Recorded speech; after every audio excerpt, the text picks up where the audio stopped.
ఆడపిల్లల్ని తప్పుగా చూసేవారికి భయం కలిగేలా చర్యలు తీసుకుంటామని హోంమంత్రి అనిత స్పష్టం చేశారు. సచివాలయంలో ముఖ్యమంత్రి చంద్రబాబుతో సమీక్ష అనంతరం ఆమె మీడియాతో మాట్లాడారు. ముచ్చుమరి ఘటన, విజయనగరంలో జరిగిన పసికందు ఘటనలపై సీఎం సమీక్షించారని, ఈ ఘటనలపై స్పెషల్ కోర్టు ఏర్పాటు చేయాలని ఆయన ఆదేశించారని హోంమంత్రి చెప్పారు. ముచ్చుమరి ఘటనలో బాధిత బాలిక కుటుంబ సభ్యులకు 10 లక్షల రూపాయల ఆర్థిక సాయం అందిస్తామన్నారు. విజయనగరం చిన్నారి కుటుంబానికి 5 లక్షల ఆర్థిక సాయం అందించనున్నట్లు చెప్పారు. ఇలాంటి ఘటనలో నిందితులకు కఠిన శిక్షలు పడడం ఖాయమని, అందులో భైరెడ్డి మనుషులున్నా ఇంకే పార్టీ వారు ఉన్నా వదిలిపెట్టే ప్రసక్తి లేదని హోంమంత్రి తేల్చి చెప్పారు. ఇప్పుడే మన హానరబుల్ సీఎం గారు చంద్రబాబు నాయుడు గారి దగ్గర లా అండ్ ఆర్డర్ ఇష్యూ, అదేవిధంగా గాంజా డ్రగ్స్ విషయం గురించి చిన్న మీటింగ్, ఒక రివ్యూ మీటింగ్ జరగడం జరిగింది. స్టార్టింగ్ అంటే ఇప్పుడు కొన్ని సందర్భాల్లోని ఒక ముఖ్యమంత్రి ఎలా రియాక్ట్ అవుతారు, కొన్ని సందర్భాల్లో ముఖ్యమంత్రిగా రియాక్ట్ అయితే సిచ్యువేషన్స్ ఎలా ఉంటాయి, ఇవి మెయిన్ ఒకసారి మనం ఆలోచించుకోవాల్సిన అవసరం కూడా ఉంది. ఎందుకంటే ఈ మధ్యకాలంలో మీరు జరుగుతున్న మొన్న ముచ్చుమరి ఇష్యూ మనకి అందరికీ తెలుసు. నంద్యాల జిల్లాలోని ముచ్చుమరిలోని ఒక చిన్న పాప 9 years బేబీ అమ్మాయి అత్యాచారానికి గురయ్యి అమ్మాయి హత్యకి గురయ్యింది. ఇప్పటికీ కూడా అంటే బాడీ కూడా ట్రేస్ అవుట్ అయ్యే పరిస్థితి కూడా కనిపించలేదు. సో ఇటువంటి సిచ్యువేషన్స్లోని మాట్లాడేటప్పుడు కూడా చాలా క్లియర్గా ఇటువంటి సంఘటనలు ఎందుకు జరుగుతున్నాయి, ఇది ఒక ఎత్తు అయితే, నిన్ననే మనం చూసాం ఒక 6 నెలల పసికందు, నిజంగా వాడిని రాక్షసుడనాలో వాడిని ఏమనాలో కూడా అర్థం కాని పరిస్థితి ఉంది. అటు ఒక చిన్నతాత వరుస అయిన వ్యక్తి ఆ అమ్మాయిని అబ్యూస్ చేయడం, 6 నెలల పసికందు మీద కూడా అత్యాచారానికి ఒడిగొట్టడం నిజంగా చూస్తూ ఉంటే కొన్ని సిచ్యువేషన్, అతని సిచ్యువేషన్ కూడా మేము అక్కడ ఎస్పీ గారిని కూడా నాకు తెలిసిన వెంటనే నేను ఎస్పీ గారితో మాట్లాడడం జరిగింది. ఎస్పీ గారు చెప్పడం కూడా ఏంటంటే కంప్లీట్గా తాగిన మైకంలో, ఎంత తాగాడంటే ఈవెన్ పోలీస్ స్టేషన్కి తీసుకొచ్చిన తర్వాత కూడా అతనికి తెలివి రాలేదు, అప్పటికి కూడా అదే మైకంలో ఉన్నాడు. అలాంటి మైకంలో ఆ పిల్లని చిన్న పసికందుని అత్యాచారం చేసిన సంఘటన కానీ ఇవన్నీ చూస్తూ ఉంటే చంద్రబాబు నాయుడు గారు నిజంగా స్టార్టింగ్ ఇవే టాపిక్స్ చెప్పుకున్నారు. మీరు కూర్చున్న తర్వాత అసలు ఎందుకు ఈ పరిస్థితులు వస్తున్నాయి, ఎందుకు ఇటువంటి సిచ్యువేషన్స్ ఎందుకు మనం ఎదుర్కోవాల్సిన అవసరం వచ్చింది, ఎందుకు లిక్కర్ మీద, గాంజా మీద, డ్రగ్స్ మీద మనం ఎట్టి పరిస్థితులను ఉక్కుపాదం మోపాలి. ఈ గంజాయి మత్తులోని కానీ, డ్రగ్స్ మత్తులోని కానీ, ఈ మద్యం మత్తులోని కానీ వీళ్ళు చేసిన అరాచకాలు చూస్తూ ఉంటే ఎక్కడో ఒకటి వీళ్ళకి ఫుడ్ స్టాప్ పడాలి అనే ఉద్దేశంతో, ఎస్పెషల్లీ ఈ 2 కేసుల విషయంలో మనకి విజయనగరం జిల్లాలోని రామభద్రాపురం మండలం జీడిక వలసలోని జరిగిన 5 నెలల పసికందు మీద జరిగిన అత్యాచారం కానీ, ఇప్పుడు ఈ మచ్చుమరిలోని అమ్మాయి హత్య విషయంలోని కానీ చాలా చాలా సీరియస్గా స్పందించి గౌరవ ముఖ్యమంత్రి గారు ఈ 2 ఇష్యూస్కి కూడా ఒక స్పెషల్ కోర్టును కూడా ఇమీడియట్గా ఏర్పాటు చేసి ఆ స్పెషల్ కోర్టు ద్వారా అతి తొందరగా నిందితులు ఎవరైతే ఉన్నారో వాళ్ళకి శిక్ష పడే విధంగా చేయడానికి ఆదేశాలు కూడా జారీ చేయడం జరిగింది. అదేవిధంగా ఇప్పుడు ఎవరైతే మనకి ముచ్చుమరి విషయంలోనైతే అమ్మాయి మరి అతి క్రూరంగా చంపబడింది. ఏదైనా మనం మామూలుగా మాట్లాడుకునేటప్పుడు కూడా చాలా క్లియర్గా ఆలోచన చేసుకోవాలి. ఆ అమ్మాయిని కూడా గొంతు నిలిపి చంపి అక్కడ వాళ్ళు చెప్పిన విధానం బట్టి ఒక రాయి కట్టి అక్కడ ఉన్న చెరువులోనో కొలలోనో పడేసిన పరిస్థితి.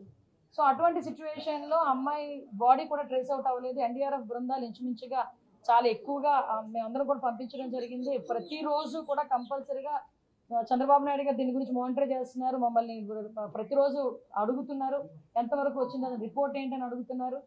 దీని మీద మేము అంత ఎన్డీఆర్ఎఫ్ బృందాల దగ్గర నుంచి అన్ని కూడా ఎతికినా కూడా అమ్మాయి బాడీ అయితే ట్రేస్ అవుట్ అవ్వలేదు.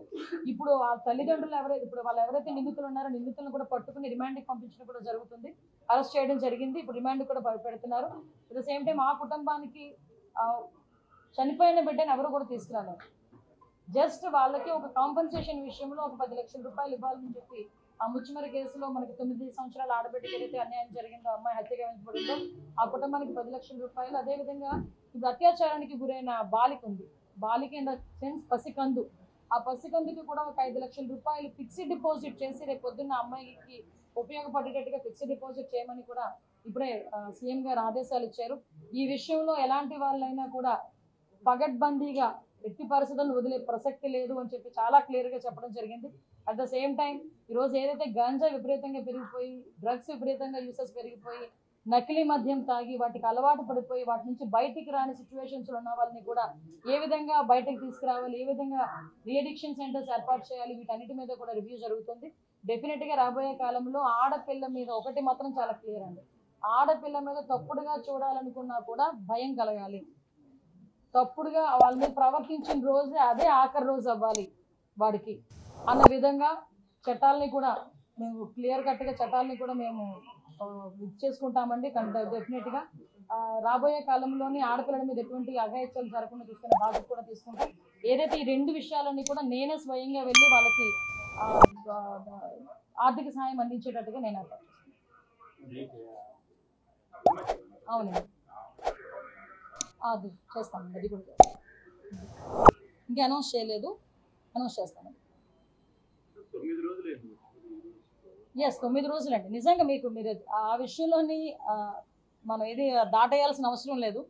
ఎందుకంటే 9 రోజులు కూడా డే ఫస్ట్ నుంచి కూడా కంప్లైంట్ వచ్చిన డే ఫస్ట్ నుంచి కూడా ఎవరినైతే నిందితులను పట్టుకున్నారో ఆ నిందితులను పట్టుకుని వాళ్ళు ఇంట్రాగేట్ చేస్తున్నారు. ఆఖరికి ఏంటంటే గట్టిగా ఇంట్రాగేట్ చేస్తే వాళ్ళ తల్లిదండ్రులు ఇందులో ఇన్వాల్వ్ అయి ఉన్నారు. అంటే ఎవరైతే ఆ ముగ్గురు పిల్లలు కూడా ముగ్గురు పిల్లలు మైనర్లే. ఆ ముగ్గురు పిల్లలు మైనర్లు, వాళ్ళు చేయలేరు కాబట్టి వాళ్ళ పేరెంట్ని ఎవరినో సహాయం తీసుకున్నారు. వాళ్ళ పేరెంట్ ఏంటంటే కొడుకులు రక్షించాలన్న తపనలోని ఈ విధంగా వాళ్ళు కూడా చేయడం అనేది జరిగింది. డెఫినెట్గా తీసుకురావాలండి. మైనర్ల గురించనే కాదు, ఇప్పుడు విషయం ఏంటంటే వెబ్సైట్లు విపరీతంగా పెరిగిపోయినాయి. ఇప్పుడు వాళ్ళు పెట్టిన చూసిన తర్వాత కూడా వీళ్ళు ఫోన్ వెబ్సైట్స్ ఎక్కువగా చూడటం అన్నది వాళ్ళు అలవాటు అయిపోయి ఇప్పుడు ఎక్కడి నుంచి అంటే మరీ ఏదో 0 నుంచి మొదలు పెట్టాల్సి వస్తుంది ప్రక్షాళన అన్నది. ఈ వెబ్సైట్లు విపరీతంగా పెరిగిపోయినాయి. ఎవరు పడితే వాళ్ళ చేతులు స్మార్ట్ ఫోన్లు ఉంటున్నాయి. తల్లిదండ్రులు కూడా వాళ్ళు ఏం యూజ్ చేస్తున్నారు అన్నది కూడా, ఏమి చూస్తున్నారు అన్న దాని మీద కూడా అవగాహన మనకి రావట్లేదు.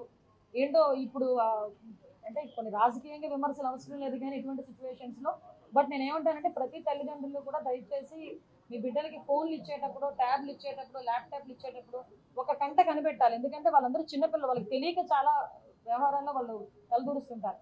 అటువంటి సందర్భంలో వాళ్ళకి తెలియకుండానే కొన్ని తప్పులు కూడా జరుగుతుంటాయి. ఇప్పుడు మైనర్లు, గట్టిగా మాట్లాడితే మైనర్లు, వాళ్ళు 12 సంవత్సరాలు, 14 సంవత్సరాలు, 15 సంవత్సరాల పిల్లలు వాళ్ళు ఇప్పుడు ఈ ఇన్సిడెంట్లో వాళ్ళ జీవితం అంతా నాశనం అయిపోయింది. మొత్తం జీవితం అంతా నాశనం అయిపోయినట్టు. ఈరోజు ఆ బిడ్డను కూడా తీసుకురాలి. ఆ విషయంలోని కూడా దయచేసి తల్లిదండ్రులు కూడా కొంచెం అవేర్గా ఉండాలి. నెక్స్ట్ స్కూల్స్లో కూడా వాటి మీద కంపల్సరీగా అవేర్నెస్ క్రియేట్ చేయాలి.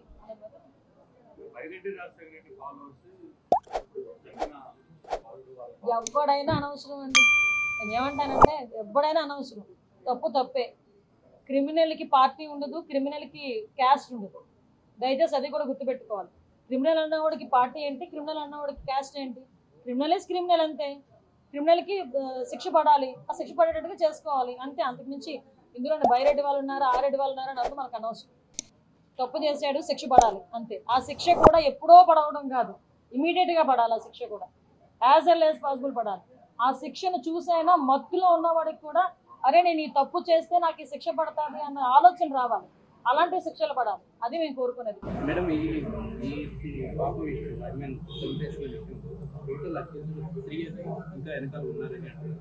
మొత్తం 5 మెంబర్స్ని అరెస్ట్ చేశారు.